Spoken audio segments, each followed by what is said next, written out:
Been doing some tests again as normal. Gotta get them done. Keep an eye on things. Still got a little bit of nitrite there. As you can see, got no ammonia now. Nothing in that one. It's my pH. It's on about 7.3 there, 7.5. Got a couple of bicarb to go in. That needs to go in. I'll be putting that in my filter. So yeah, everything's good. Like I say, that little bit of nitrite is still there.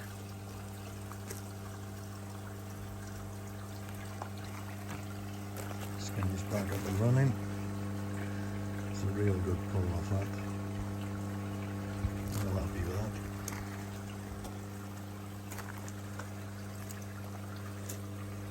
There's a load of cobwebs on this monkey area. That's handy with that net. I managed to reach out and get a couple of cobwebs off. Dave, you messaged me in the week, DT Coy, about this net. Sorry I didn't have a link, mate. I don't know where I got it. I'm sure it was Amazon. But it is a bird netting. Let me see if I can show you it. If I put my hand through it, look. It's got those little squares. And although you can see it this side from the other side, you can hardly see it, to be honest, and it does a hell of a good job. What I have noticed, I've seen it happen twice when we've been sitting here. We get a couple of pigeons about. I've seen a pigeon come in, fly around, and obviously shoot back out because it's hit the net. So it definitely works. And what I'm thinking of doing in the winter, because I got these trees here, I'm just gonna put some netting down this side for the winter, so it'll stop any crap going in. That's my plan on that, so happy days. When I do my water test as well, I always try and get the water, I put my arm in and try and get water from under the surface of the pond. I don't just suck it off the top with a syringe.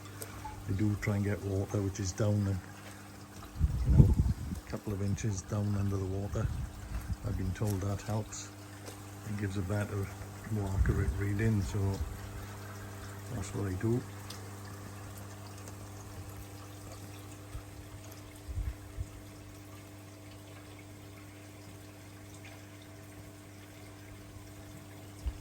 Fish are all looking good at the moment. I'll try and get some footage on my new ones for you to see how they're doing a little bit later. Brilliant tool. I picked that up online. It can go on the end of a hose pipe. It's fully extendable. Goes out to I think it's 3 meters in total it goes out to. Now I got two ends. One, I can sweep the bottom of the pond if I want to. I haven't done that with it as yet, but with that sort of bladed end on, it's absolutely awesome for cleaning the glass. It's got this little end on there. It has got rubber as well, I don't use that, but that, tell you what, dangling it, pushing it down, be great in the winter.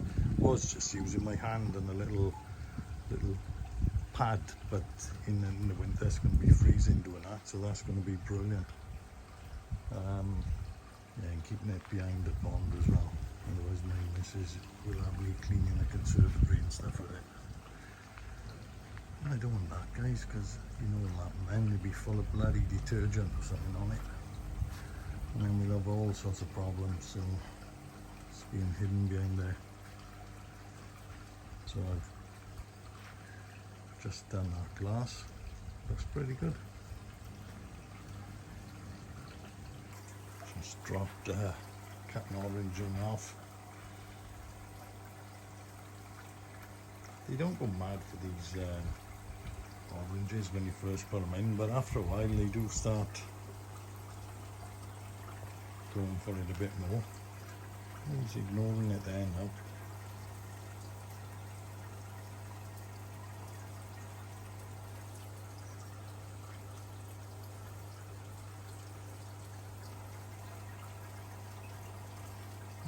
He's having a little look at it.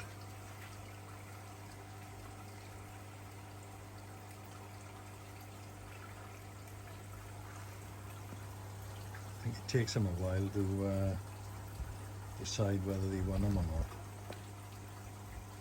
Give them another look.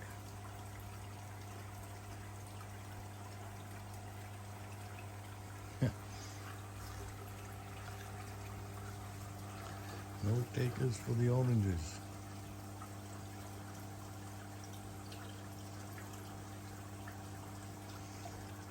They'll go for it in a bit. I'll catch you soon. Right, very nice, doing a clean. This is the first tub. Got the air on there now, so we're agitating this, giving it a good boil.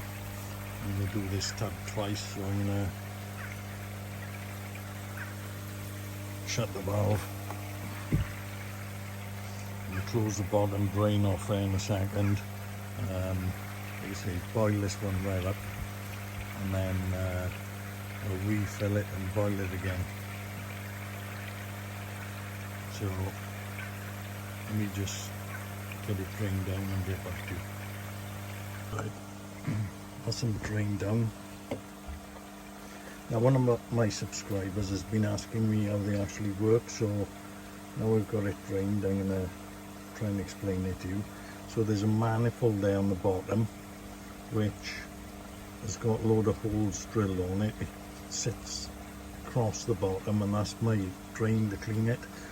So after bubbling it, I put a pump on there, open the tap, and I suck all the water out, and it does a pretty good job of doing that. And then when these fill, there's my 4-inch drain coming in. Once I open the tap, this will fill, and when the water starts getting to these levels, obviously it fills these and goes into the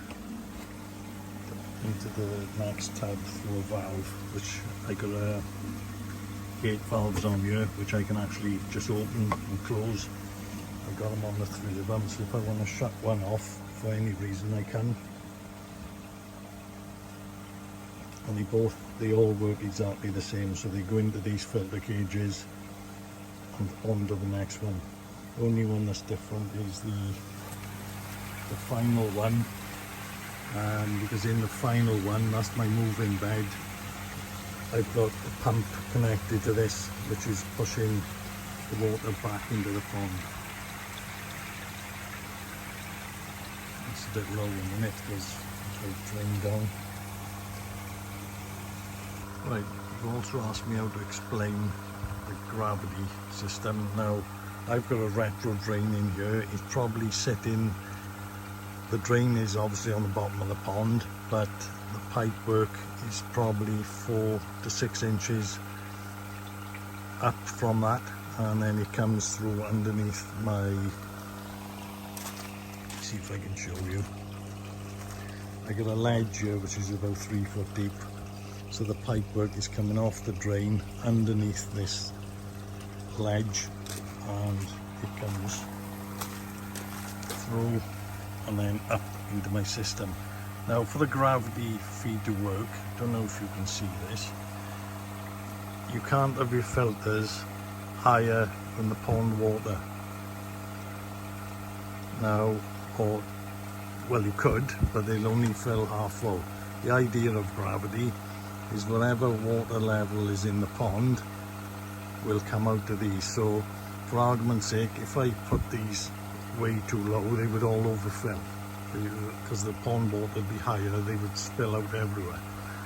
So when you set it up, you've got to get your system to the height which is equivalent to what you can have in the pond. Now, I've obviously got a valve on there. What I'll do in a minute, I'll open it up and then you'll see the water raise in here. So bear with me and I'll try and show you that. Right, I've just opened the valve. There she goes. It does take a second or two for the airlock to disappear. And there she goes, she's filling up.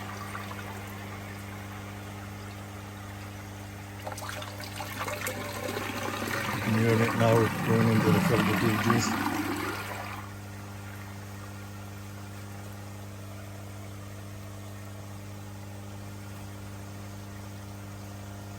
Right, see that water? I've obviously, she's just dropping a little bit there now. It's just settling. Now, because I've drained all these down, the pond water has dropped slightly. So, there you are, she's settling now. So, see what I mean about getting these at the right height? Otherwise, all this will overfill. It'll just spill out over there. If these were too low, if they were lower than the pond water, all your media would spill out. So that's the way it works. If I'll open that tap now, and obviously it'll come through and we'll watch it going into here.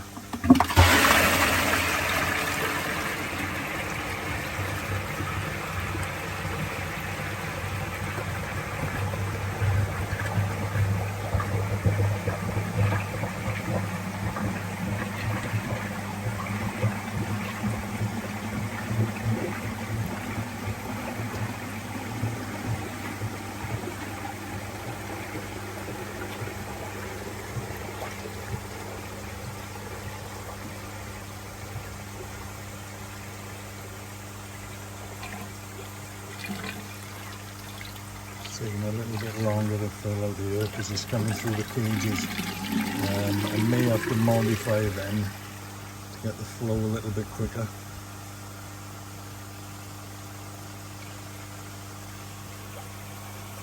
So I open this one as well.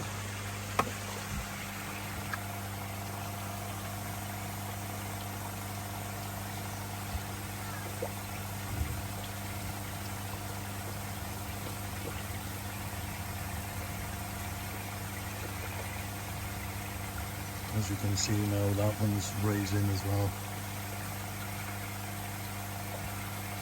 And the pump isn't on a minute, it's switched off, so nothing is going into the pond as we speak. It's just in the filter system. So, because I flushed these a couple of times, the pond water's dropped around about an inch, looking at the wet line that's in there on the back. I don't know if you can see it from the overflow there. There's 1 inch underneath, so this is where they sit in now. So when the pond is full, they will be pretty much right up to the top. So what I'm going to do now, put the pump back on and open the tap there and put the pump back on. Right, climates, I've got a new addition which is going to be going up on one of those hooks. You probably all know this channel, and I've had that mug from Phil from Telford Koi Pond. Real nice guy, real nice channel, lots of info on there. you haven't already, jump over, say hello to Phil. I'm sure you already know him anyway, but yeah, cracking channel guys, well worth a look. So that is going to take place on that hook there. So cheers Phil, all the best, Koi mate. Right, so it's all back up and running, Koi mates. So yeah, I hope I helped to explain that for you, the way my system works.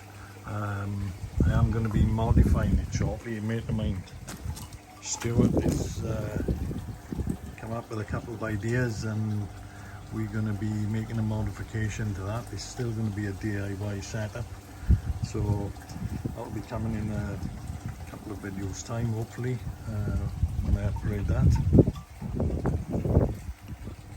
I was just having a look for my little Goshki. I can't seem to spot him.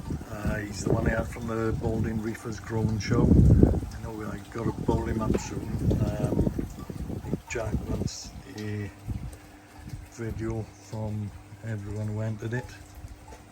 If you remember, it was from the Kano Koi Farm from Japan. So interesting. I'm sure he's definitely grown. Last time I spotted him, he was looking really well. So sorry about the glare. I haven't got my Polaroid lens on, but yeah, when I do find him, I'll get him out and we'll see how he's getting on. There's a couple of my new ones there. They've already grown, as I've said. Very, very pleased with them.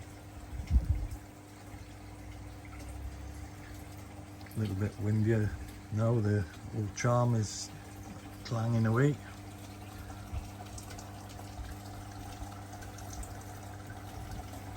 Anyway, I think I'll end this video here guys, so thanks for watching.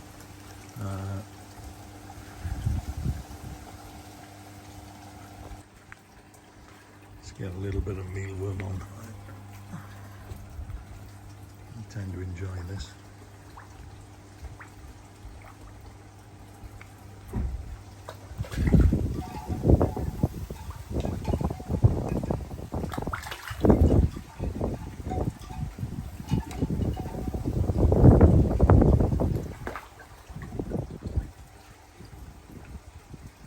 Been watching, there's been quite a few shows that a couple of you have been filming lately. I haven't been able to make it to some of them. They're out of my distance at the moment. There got so much things going on, but thanks to all you guys who have filmed it and put it on YouTube. Some good content there, some cracking fish, and nice to see everyone who was there.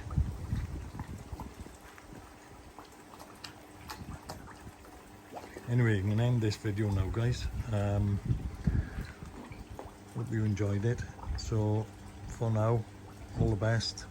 Catch you on the next one. And there she is, joining all the others.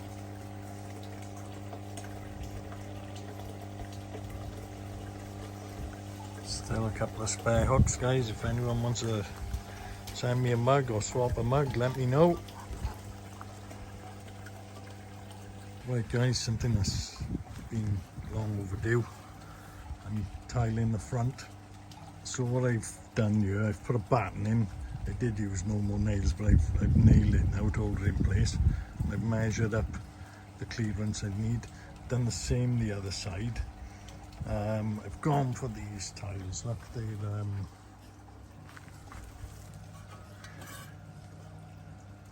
I think they're proper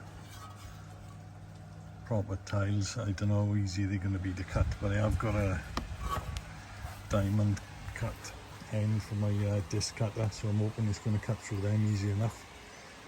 So I'm going to start trying to put them on. I'm going to mix some glue, not glue, but tiling compound, and get it on there, see what happens.